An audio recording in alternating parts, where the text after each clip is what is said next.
Well, welcome everybody to this webinar, Unions Engage Mass Movements, Alternatives to Policing, brought to you by the Labor Research and Action Network. LRAN is a collaboration connecting academics and labor activists to help build workplace and economic power for working people in the United States.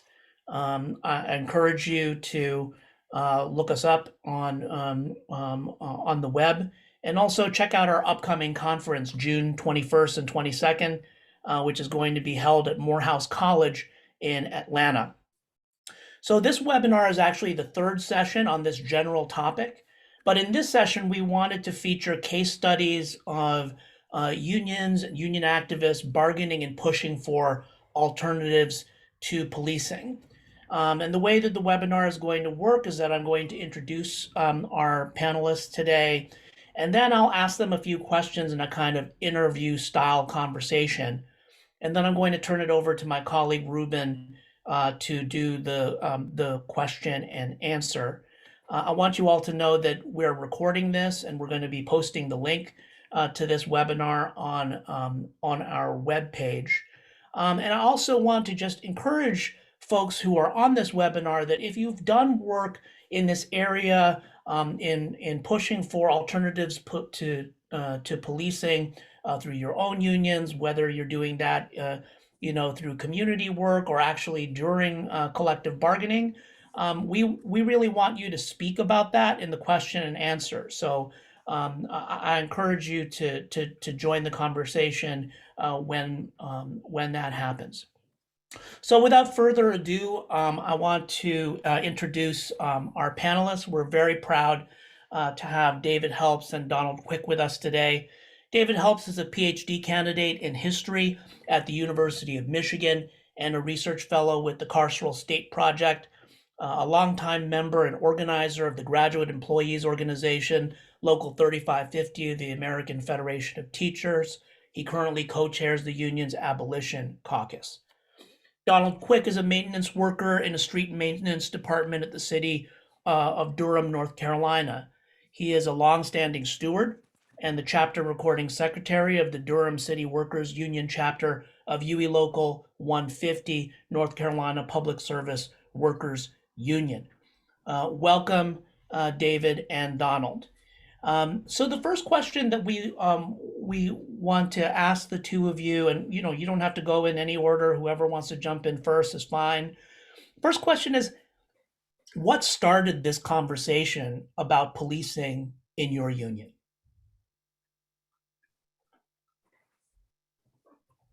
Like I say, I think what started with us was when they wanted to build a $82 million police station, and we hadn't received our merit increase. We hadn't received our raise and whatnot yet, and we were not satisfied with that. Because really, $82 million police station in a small city like Durham, that's a whole lot of money that could be paid to the workers and, better working conditions, more equipment and stuff like that. And now that, they've built this police station, they're losing officers. And so all this money they spent, it was for what? I mean, because we still losing police officers and we haven't got our step plan that they put in place, the city council. We haven't got ours yet. So, but the police did get increase. They did get a mid-season increase. And what I see is they're doing everything they can to give to them so they could get back to where they were, but I was just reading an article the other day, and it was like the recruits that's coming in, they offering them 10.5. And I'm like, how in the world can you do that? And we haven't even got nothing. We are coming into a new budget season. Nothing has been voted on for the workers. And, we are just, we kind of appalled at the fact that the workers haven't received nothing. And here you are wanting to give the police more, more, more.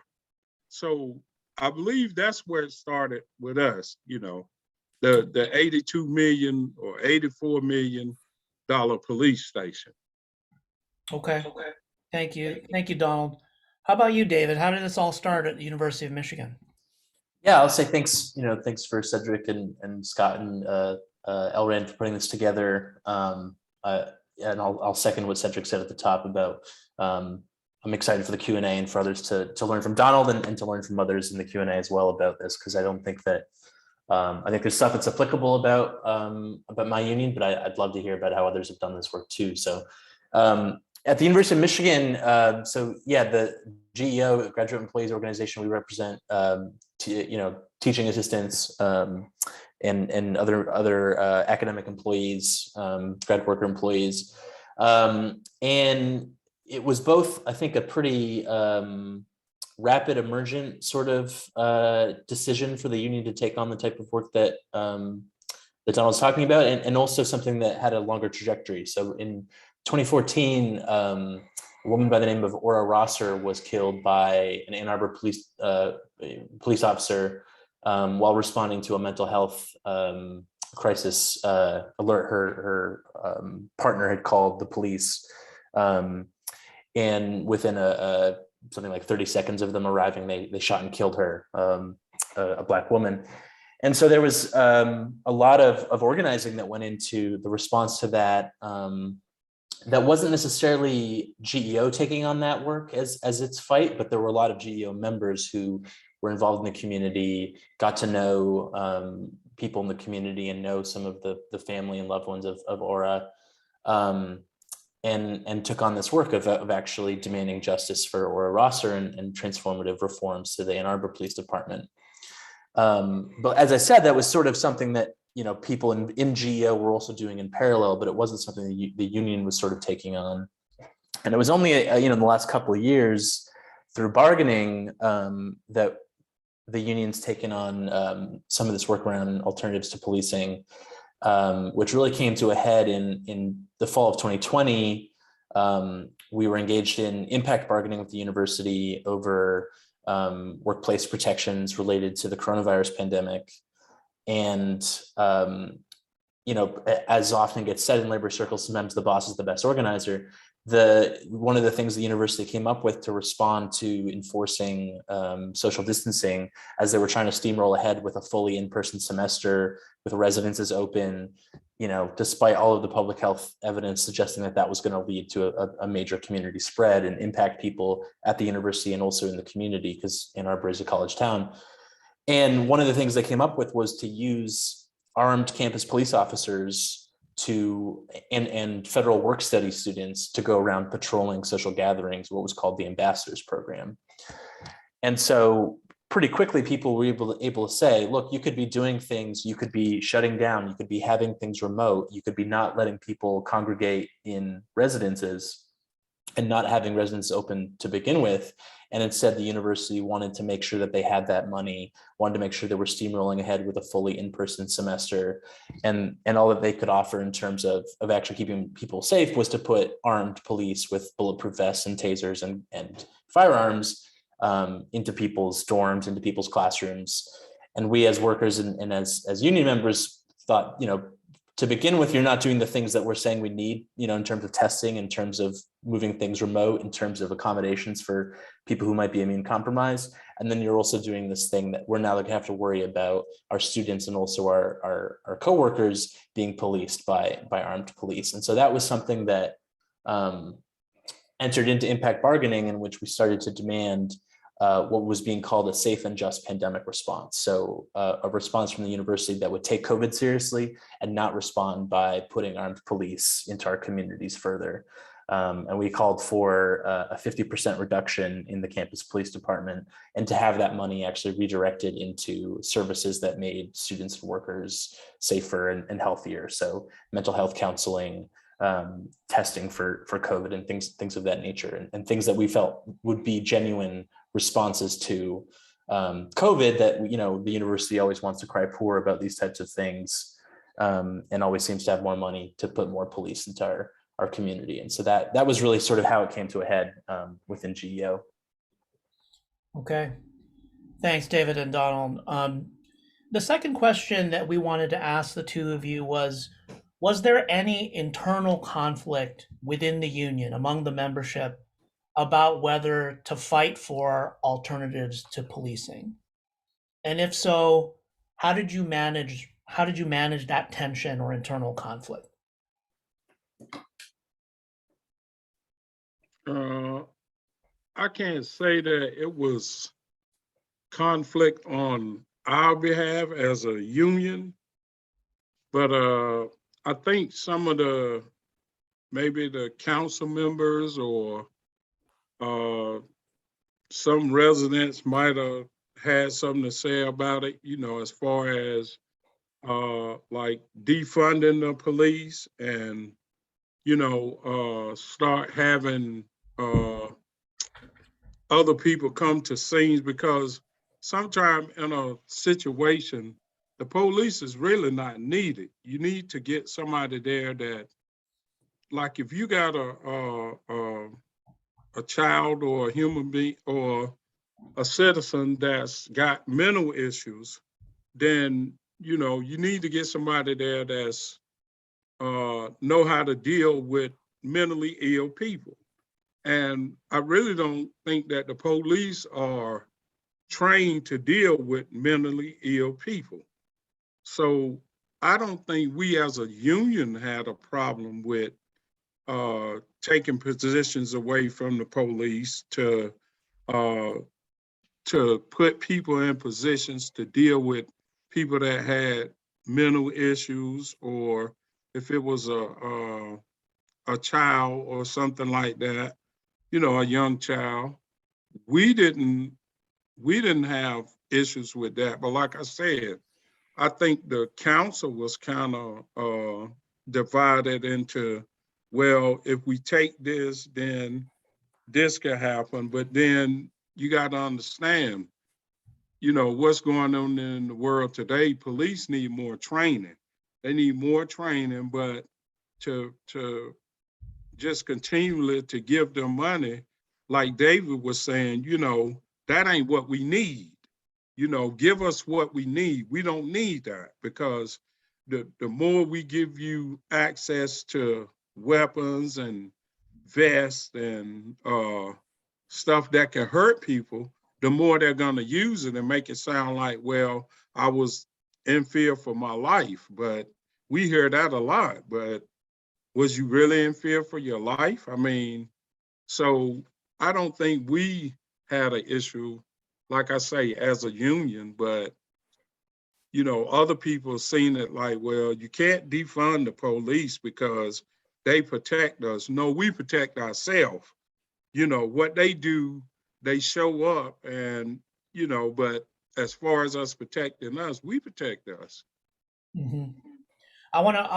Before I get to David, I just want to throw another just follow-up question onto that, because if there wasn't any necessarily internal conflict within the union itself, one of my colleagues was interested to find out whether who were your union allies in this fight, like unions other than your own, but also was there pushback from certain other unions? In other words, were some labor organizations with you and some against you, and how did you deal with that? So I want to hear from David first, and then maybe we come back to you, Donald, to see what the different unions' positions were in Durham. Yeah, I appreciate that addition to the question. I think that was something that was really relevant in Ann Arbor in the fall 2020 strike. So, we had, there are a lot of different labor unions on campus. And I think for most of GEO's history, we're a union that goes back to the 70s, which is, really old for the type of union we are. And so there's a long history of solidarity and support from the union for lecturers, but also staff unions and other unions on campus. And the demands around policing, I think, did strain some of those things. So we had there were some individual members of some of the building trades unions that were very vocal about saying we're not going to abide by your picket line, and not a lot of enthusiasm from the leadership of those unions in terms of actually maintaining that picket line, and that was something that I think GEO needed to be better about, needed to sort of anticipate, and that we needed to be able to say, and I think partly because of the strike in the fall happening as quickly as it did, as impact bargaining really hit an impasse, is we hadn't done that work of actually having conversations with other unions saying, this is why we think this is a labor issue. And it's because the university is going to cry poor whenever we ask for more wages, whenever we ask for more benefits, whenever we ask for the things that we need to do our jobs. And yet is always going to be saying that there's more they can do for policing. And so I think, we just hadn't had those sort of conversations. And I think that meant that there was other unions on campus who were just either indifferent or not all that knowledgeable about it. And then there was I think, outright really strong disagreement from some quarters of the campus. I don't want to overstate that. I think there was a lot of support too, and support from university unions elsewhere, educator unions elsewhere, a lot of folks that donated from all over the world to our Solidarity Fund and the Strike Fund. But it created conflicts that I don't think that we had done everything we could have to anticipate and actually manage and actually build a political consciousness beyond our own union too. I'll leave it there, I guess, for now. Okay. Thanks, David. Donald, what kind of support did you get from the labor movement on your fight for alternatives to policing? And were there some unions that were actually kind of against you on this?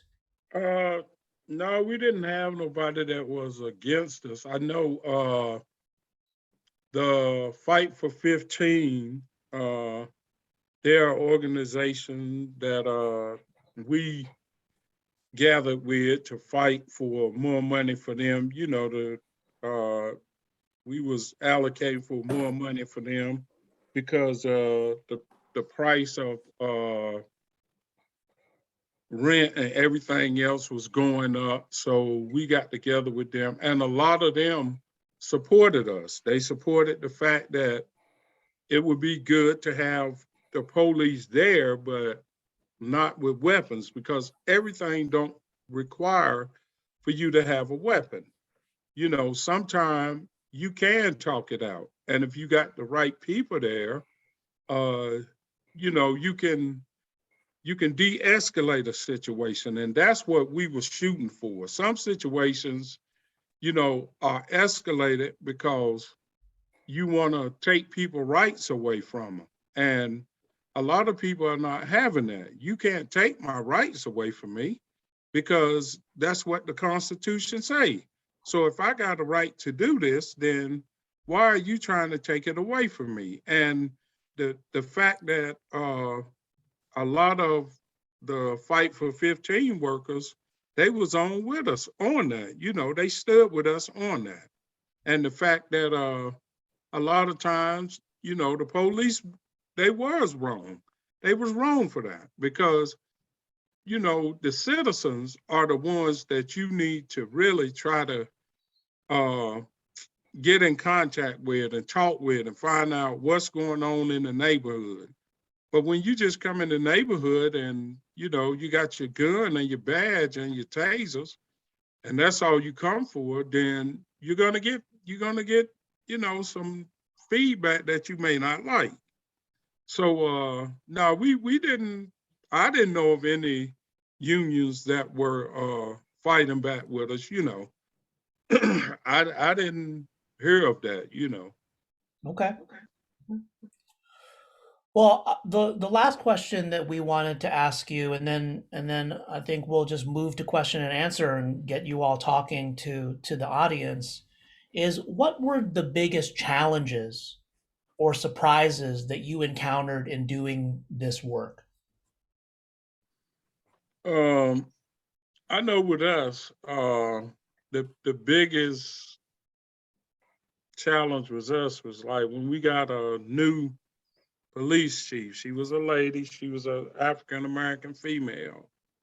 When she came in, she wanted to allocate more money for more police officers, you know. So that meant that we still haven't got any money for the workers, but you know, she still want to allocate money for the police officers and just give them more. It's like, you know, they need more resources and they need to, you know, we need to keep as many of them as we can, but not looking at the fact that, you know, we don't want the police in there, you know, like David was saying. We need what we need. And that's what we was trying to explain to her, but she didn't hear it like that, you know. Well, we want to give them this and give them that. Now, on that battle, we did win that particular battle. They didn't get those. They are gonna allocate some, I think it's like 17, 15, 17 positions where they're gonna have, you know, people, officers that go out into the neighborhood, no weapons and stuff like that. And, you know, it's basically they're gonna defund, de-escalate a situation where, you know, a situation could be de-escalated and not escalated to a situation where, you know, you are basically, like I said before, taking away someone's rights. You know, they are willing to talk and, you know, de-escalate the situation. So, you know, we were surprised that, you know, that was what she wanted to do, you know, from the beginning, instead of understanding what we was really saying. It's not that we taken away from the police and whatnot, but this is what we need to de-escalate situations. We're not trying to take the police from people and let them come into neighborhoods. But like I say, some things the police are not needed for. I mean, a situation can escalate from I've got a child or an adult that's mentally ill. You know, just like in Florida, the situation where the young man, he explained to the police that the young man was, you know, he had some issues. He was on the ground and the police still shot him.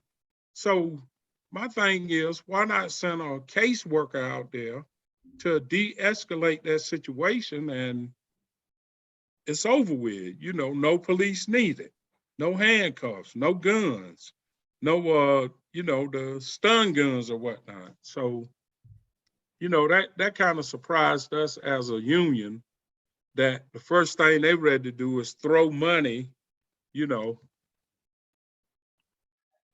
Yeah. Thanks, Donald. Yeah, I appreciate.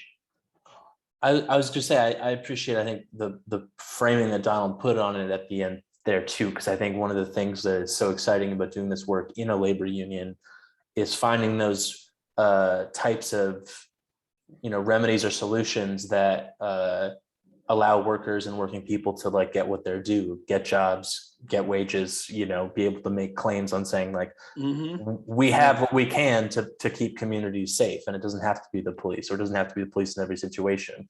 And so I think that's exactly what's so exciting about seeing policies like there's a city council member in Minneapolis, Robin Wansley-Warlaba, who's got a plan that says, you know, what if we took even a portion of the money that we spent on the Minneapolis Police Department and we hired more social workers to work for the city. We hired more librarians to work for the city. We hired more teachers to work for the city. We hired people who can respond, like Donald's saying, in emergency mental health situations, right? I mean, we you know, cities and universities and employers will want to hoard that money or act like it doesn't, those resources don't exist.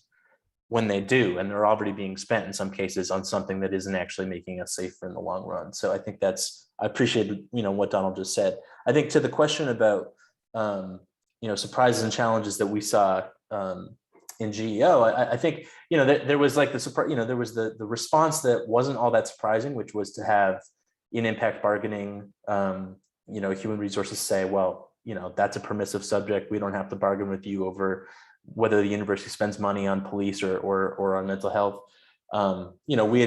We knew that. I think that nothing surprising about that. What did surprise us was the extent to which the university went on the offensive. So the university saw and received an injunction from a judge in Michigan to force us back to work. And so that was ultimately what ended the strike after 9 days, was that if members had voted to continue striking after 9 days, the union would have been forced to pay tens of thousands of dollars every day for however long we see it on strike. And so that was going to just bankrupt our union. And so I don't think anyone was expecting that type of aggressive response from an institution that imagines itself as liberal and everything else that goes with that. So that was one big surprise, I think. But there were surprises that I think were really positive too. I mean, a couple days into the strike, a bunch of residential assistants also walked out saying the university isn't giving us the tools we need.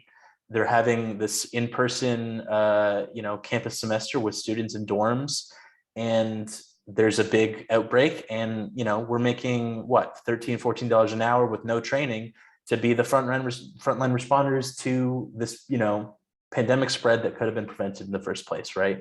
And so you had RAs walk out and say, we're in support of this, and we actually think this affects us too. And so there were surprises like that I don't think, we didn't have any contacts with, residential assistants. They weren't unionized. They still aren't unionized.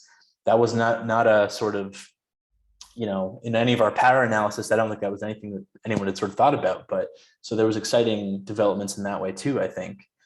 And then I think, one more surprise to say is, I think, in thinking about, the levers of power, not only were we surprised to have the university seek legal action against us in the way that they did, but I think we didn't anticipate the challenge of managing, a public relations battle with what ended up being, I think, a lot of mostly white and wealthy and out-of-state parents of undergraduate students who overnight started organizing these Facebook groups and these websites and trying to get, organized campaigns to email regents and the president and really make their voice known that they were against GEO and they wanted us to go back to work. And they thought that we were depriving their students of the education that they pay so much tuition for. And so, I think we had sort of thought that our adversary across the table was HR and the university, and we hadn't really thought about and had no expectation for the extent to which other people in the university community felt really empowered to make certain claims about our own working conditions, and felt that it was their right to be able to say, I'm going to withhold my child's tuition dollars if you give these grad students anything that they're asking for. And that was not something we had sort of planned, and not something that we were all that equipped to handle as a small union that's only got a couple of paid staff. And, the rest of us are just, volunteers and doing this as extensions of our position as workers. So, I mean, that wasn't something that we had any preparation for at all. Thanks, David and Donald. So that's it for the kind of set questions for you. And now I'm going to turn things over to my colleague Ruben Garcia, who's going to be moderating the questions and answers from the audience. But thank you so much, Donald and David, for addressing those questions. I'm sure our audience is like super interested. And thank you also for engaging this important issue. So I'm going to turn my camera off now and hand it over to Ruben. Thanks, Cedric, and thanks to the panelists for these great ideas and insights. And we have had some great questions coming in. And the first one, I think, is for David.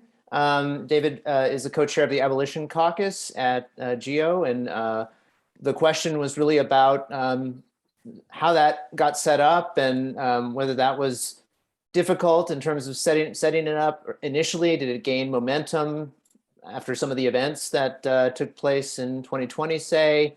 And what suggestions do you have for people in other unions, whether or not to form a caucus like that? Yeah, thanks so much for the question. Yeah, so it's a pretty new entity. As I said, there have been grad student workers in Ann Arbor who've been doing activism around alternatives to policing for some time, but not necessarily through GEO. And so the Abolition Caucus is now what we've called and sort of made permanent what was a sort of ad hoc working group that was created during impact bargaining in 2020. So in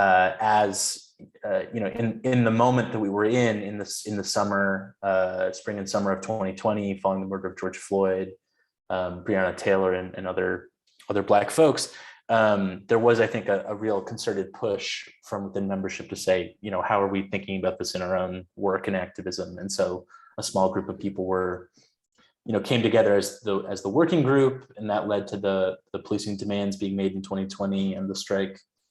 And then it was a number of months after that it became, we said, this is something that we actually, there's support from the membership. We want to continue working on this, and it ought to be something permanent in the way that we have a climate caucus, and the way that we have, solidarity and political action committees and other bodies in the union. So in terms of advice or how to do that in other unions, I don't know. I mean, I think it started with this being something members cared about and wanted to sort of know, is this a labor issue? In what ways is this a labor issue? Where do we fit into all this activism that was emerging in 2020 or coming to the spotlight, at least in 2020. And so I think it started with a few people and grew to a few more people and has been, more and more integrated into the overall structure of the union. But yeah, I don't know, I don't know how to, give any advice beyond just sort of having those conversations and actually thinking about how to frame this and say, this is something that our union should be caring about. Thanks. The next question might start with Donald. Again, in terms of the issue of trying to get unions that you're involved, that you're in, to see, or your union members to see their interests outside of causes that affect them directly. In other words, social causes that help, as the question asks, the least among us, improving wages for the working poor. How can we teach our fellow workers to advocate for causes like union building outside their own interests? And then we'll get to a question about actual contract language. Well, my thing, what I explained to the guys at my job, you got a leg up, man. It's worth it. I said, we don't have collective bargain, but if we come together as the people, the workers, we can bargain with them if we get enough people to come together and just let them know that we're not going to be stepped on, because I think what happens in our city, or what happened, was everything was built around policing. But what they fail to realize is the sanitation workers, the water and sewer guys, street maintenance, parks and rec, all those positions work together for the city, not just the police. And we're not even talking about the fire department. We just talking about the police. Everything pretty much, want to be advocated for the police. And, other departments have to basically struggle to get what they get. But it's like the police, they can just get it. And I explained to, like I say, I explained to my coworkers that if we come together and do this thing correctly, they will bargain with us, because when natural disasters come, the police don't clean them up, public work does. When the snow is on the ground, the police don't push the snow, public works push the snow. But then they talk about the real boots on the ground. Well, we're the real boots on the ground, because when stuff happened to this city, you know, the police just don't do it, period. They say crime, but Durham has a lot of crime. And I haven't seen nothing that the police have really done. It's like when they get there when everything is over.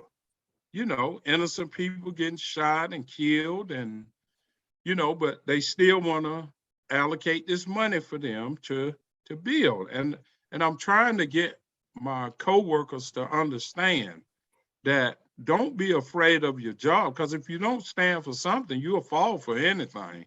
And we got a voice in this thing. And I encourage them to use your voice, man. Speak. I mean, because, you know, if you don't speak, I mean, what you got to lose, man? What you got to lose? Let's go at it like that, you know. We don't have collective bargain, but come on, let's see if we can get together and we can bargain with the city council, the mayor, you know, the city manager. We got a voice in this thing. But if you don't say nothing, you know, closed mouths don't get fed. So, you know, that's the way I go at them. Okay. David, do you want to follow up on that? Yeah, I don't know if this is exactly the answer to the question, but I, you know, thinking also about what Donald just saying, that one of the things that the pandemic, you know, did for us, and I think is doing for a lot of unions, and a lot of unions are being really smart and strategic about this, is saying it puts, you know, what at the beginning of the pandemic everyone was calling essential workers, but, you know, we could talk more broadly. It puts labor and workers at the center of a conversation in a certain way. And, you know, Donald's right. I mean, the things that people rely on, the things the city certainly relies on, are all done by working people and workers. You know, and at the University of Michigan, I mean, you know, the university was brought to a standstill when graduate workers, you know, walked out, because, you know, we're the ones that are doing the work of teaching, which is what these students are paying tuition for, right? I mean, the university does a lot of things, but at the end of the day, if it can't actually, you know, do educational programming, that's what it does, right? So, you know, I think that was something that, yeah, I mean, I would say you could say that about a lot of other positions, that the things that actually allow communities to work and communities to have what they need, and what people have what they need to be safe and have a sense of security. You know, you could probably list 10 or 15 other things before anyone would think of policing, right? I mean, if your streets are full of potholes and snow and your buildings are falling down, you know, those are all things that are going to be immediate sources of a lack of safety for people. And all of those are things that are done by, you know, by workers, by public works workers and other types of workers. So I think that's not, I found it helpful to think about it in those terms. And I think, you know, for the reasons Donald outlined as well. Okay, thank you. Next question is about the related, but not exactly the same debate of alternatives to policing, and that's the debate about police unions and the power that they have. What was both of your experiences in terms of that debate, either sort of adjacent to this question of alternatives or funding, or you know, the interaction or intersection in that conversation with the debate about the power of police unions? I mean, well, basically with us, you know, the police, you know, the police and the fire department, but like I say, not so much kickback from the fire department, but the police department, we, you know, we really didn't, well, I'll put it like this: the council pretty much made it clear about the police. You know what they want to do for them and what they want to give them. So the union, I don't think we ever heard from the police union. If they got a union, we never heard from them. But I guess our thing was, we are not trying to fight the police or come against them in a way that it seems that we don't want them to have what they have, but we also have workers out here that need raises and need money as well as the police, because the money that the police didn't get, some of that money did go towards the part-time workers in Parks and Rec, you know, which they wasn't making enough money, but it did boost them up to $15 an hour. So when we spoke about that, we didn't get any feedback from it or nothing like that from the police union or nothing like that. So I guess they figured, well, we're gonna get what we supposed to get, I mean, pretty much regardless. So it's only fair that we don't strike back at them and, you know, allow the part-time Parks and Rec workers to have what they need, because they was part-timers. They was part-time, they wasn't making a whole lot of money, but they was doing a job for the citizens of Durham. So, you know, we thought only fair that we speak up for these workers as well as ourselves, and they did win, but we never heard anything from, like I say, the police or fire department unions or nothing like that. But, you know, I mean, like I say, it's the police, to us, they really don't have to bring a union in. Pretty much our council and, you know, other people are gonna, you know, the police is in, you know, this is what they need. This is what we're gonna give them, you know. So, I mean, we really didn't hear a lot of feedback from them. We didn't, as a union. Yeah, I think you know, building on that, so the campus police at U of M are unionized, and like most police unions, you know, are part of a separate police officers union that doesn't belong to a larger parent union, and doesn't belong to the AFL-CIO. You know, which I think speaks to the ways in which police unions have broken from the larger labor movement in a lot of ways, I think, and don't see themselves as part of the larger labor movement. So I think that's something I always emphasize in talking about police unions in labor circles. And, you know, I mean, I think what Donald said in the case of Durham holds true in a lot of places, that while we've seen, especially since 2020, I think growing interest in the ways in which police unions have created contracts that create barriers to reform, and you know, and a conversation about qualified immunity and these other types of you know, ways, these other sorts of barriers that have been created and expanded by police unions. You know, the police get what they want whenever they want, not just because they're unionized, because their unions aren't necessarily any stronger than lots of other unions that have to fight for scraps.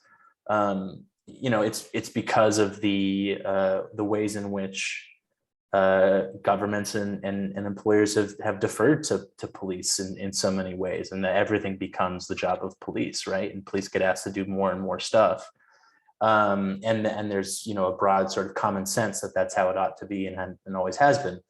And so I think to underscore what Donald said, I don't think that's actually, you know, there's maybe, you know, it's not as though the conversation around police unions doesn't have certain, I think, important points to make, but I'm a little bit cautious about sometimes an analysis that puts too much causal explanation on police unions as being like the thing that is the reason policing is the way it is, in 2022. I think that's not a fruitful way of talking about it, I think. Okay, thank you. The next question goes, I guess, to well, you talked both about your relationship with different elected officials, even though in David's case or the GEO's case, you're not necessarily working directly with the city council or anything, but in Donald's case, of course, the city council is the employer. And so the question really goes to sort of how this affects political engagement for both of your unions in the coming elections or after the elections, in terms of how that will be affected by, or how your goals in terms of alternatives to policing will be affected by the coming elections. Well, like I said, we did when the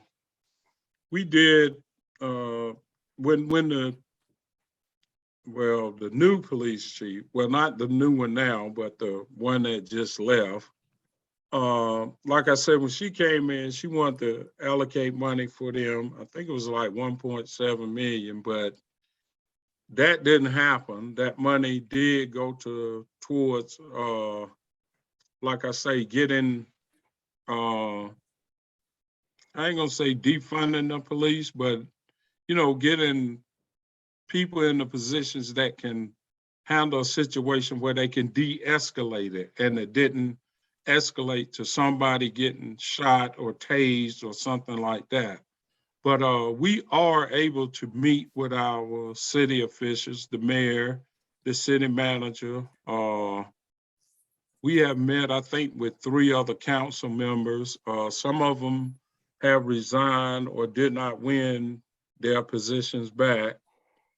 But we are able to meet with them and talk with them and pretty much lay our demands out, let them know what we need, what we are seeking for as far as a union, as far as for the workers, the people that worked through the pandemic, didn't gripe, didn't fuss, but came to work and, got the public through a situation that was very, very hazardous. It was very hazardous. Many people got sick. A lot of stuff that we heard we was gonna get, we didn't get. As far as protecting us, you had to protect yourself, because a lot of stuff was said, but we didn't get that. And so to sit down and explain to our city officials what we need as far as what the police need, we need it as well. We may not need guns and all that, ammunition, bulletproof vests, tasers and all that, but we need to be protected just as well as the police. Now, if it's their job to protect and serve, then that's what they need to do. That needs not to be, they coming against us. No, we're not coming against you. We just letting you know that all hands on deck. Everybody got to work together to make this city work. Because if not, like I said before, all the departments should come together and work together to make the city a better place for the citizens of Durham. So yeah, we meet with our council members, and I think some of them know where we're coming from. When Steve Shue was in there, he understood where we was coming from. And it's not that we bickering or arguing. What we doing is we letting them know that, our job is just as hard as the police. We've had workers to get shot at. We've had workers to get stuck up at night in water management. People putting guns at their head, ready to kill them. But, where was the police at?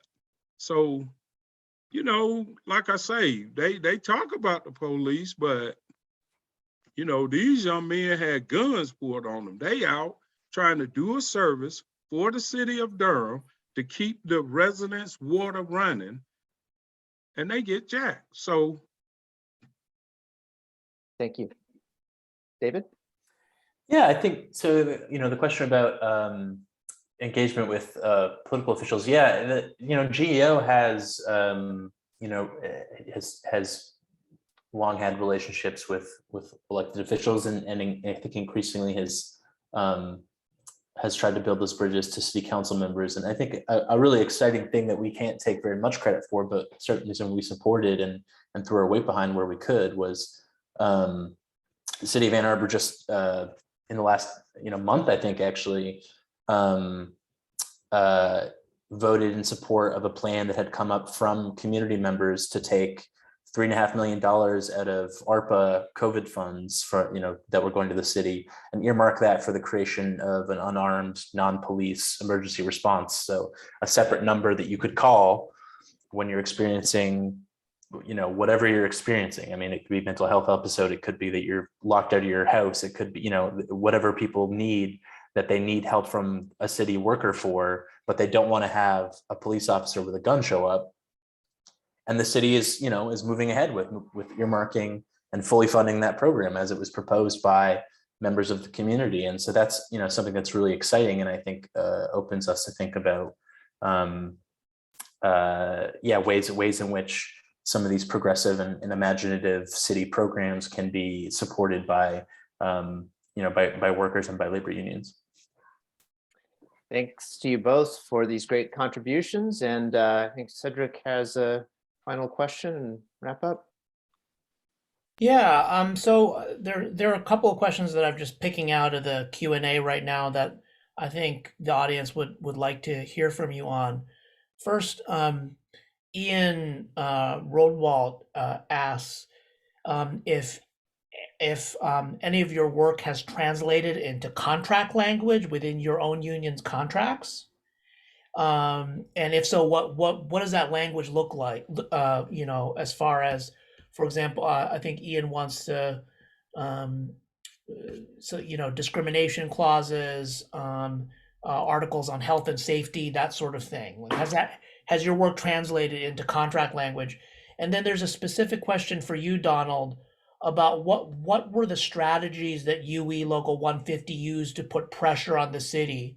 I mean, we understand that you did put pressure on the city and you were successful, but I think it's an anonymous attendee who wants to know, can you give a specific example of like a strategy that you used to put pressure on the city council to give you what you wanted? I know, like our pay scale that we won, they brought in a consultant to do a pay scan, and we were low. We was not where everybody else was. So pretty much we got together as a union and we fought to get a pay band to where once you start getting this money, you would be where you need to be as far as inflation, as far as money to keep you afloat for different things, as far as meeting what the requirements are for you to live a life that would be satisfying. That's what we did as a union. We talked with them, and then once we won this pay band, they call it a pay band, but once we won the pay band, that got reneged on. So now we back at the drawing board again to and see, that's where I think a lot of the friction comes in, because the police get a mid-year thing. They got like $4 million, and we haven't got nothing, so to speak. They gave us a bonus. They gave us money for COVID, pandemic relief, but that's been a while, and the pandemic is still going on. whether or not they want to acknowledge, you know, the numbers are going back up. So what are we going to do? But we strategized and we did win that. We won that battle. So now we are back at the drawing board again to, we had another battle now. So we waiting to see what's going to happen as far as what the council, what the mayor, what the city manager is saying as far as giving us our just due. Other things that we have won, like I say, they took 15 positions from the police department, and they're unarmed positions, no weapons. We did get that, and so we don't have collective bargaining, but we have been bargaining with the city council, the mayor, and some of the council members for them to understand that we are part of this group too. And please don't forget about us. Don't forget about us, because if the city really shut down, you know, like if a mainline bus and you don't have the guys from water and sewer to fix it, then what's going to happen? Citizens are going to start calling the mayor. They're going to call the city manager. They're going to call the council. They want to know what's going on. So as far as us bargaining and fighting for what we want, I mean, we just go at them straight ahead, you know. And the truth is the truth. No need for them to try to deny it. We haven't got nothing. But yet and still, y'all want us to come to work every day and do our job. Well, we need y'all to do y'all job. It's y'all job. Y'all agreed to this. Y'all agreed to what we gave y'all. Now it's time for y'all to put up, or, you know, you wanted to get reelected, you got reelected. You know, you wanted the position, you won the position. So what does that mean for us? So some of the other battles we have won, you know, the fight for 15, we got together with them and we won that. We also won the victory of, like I said, the part-time parks and rent workers. We spoke on their behalf, and excuse me, we did win that. They did get the $15 an hour, and we still, like I say, working with the fight for 15. So, you know, it's strategizing. I mean, we got to stand up for each other, and they help us and we help them. And, you know, because like David was saying, right now is a time where a lot of people don't want to go to work. I mean, and they're not going. And if things shut down, what are people going to do? What you going to do if your trash don't get picked up? What you going to do when your water not running? I mean, it's a bunch of questions they got to ask themselves, and it could fairly well happen. Thanks, Donald. David? Yeah, the question about has there been any progress in terms of contract language? I mean, I think that's $1 million question. I think you know, we're actually preparing to bargain a new contract starting in the fall, and that, you know, that's really the question that's on the top of a lot of people's minds right now is how do we actually or what avenues are there to take advantage of the position that we have, which is that the university is compelled to bargain with us for a contract and bargain over issues of working conditions. And how do we leverage that to, you know, creatively to actually win some of these things that we'd like to bring about in a way that's, you know, enshrined in law and all of that. So, you know, I think the best example that we have so far, in our last bargaining cycle 3 years ago, the university had just before that had created a university-wide policy that was being called the felony disclosure policy. And so all university employees were being asked, well, not being asked, were required to disclose if they had been convicted or even charged with a felony of any kind. without there being any transparency over what the university would do with that information, what types of crimes would be handled in what ways, what would be the recourse if someone, failed to report, and really it opened a lot of, it raised a lot of alarms in terms of potentially discriminatory policies, and that was a termination and discipline policy. So that was something that when the university wanted to implement that, they were forced to bargain with us. And we were pretty successful. We didn't get what we ultimately wanted, which was to say, no, this is a discriminatory policy. We don't trust this is going to be used in a way that isn't discriminatory on especially racial grounds. But what we did get was a pretty clear commitment in our contract over what types of information the university would be allowed to collect. We have a right to access any background checks that are run. We have a right to contest a background check if it's incorrect or contradictory.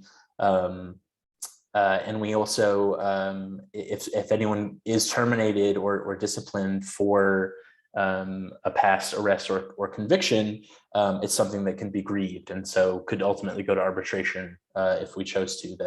And that was something we fought really hard for and organized people for, because we said, look, this is something that is going to be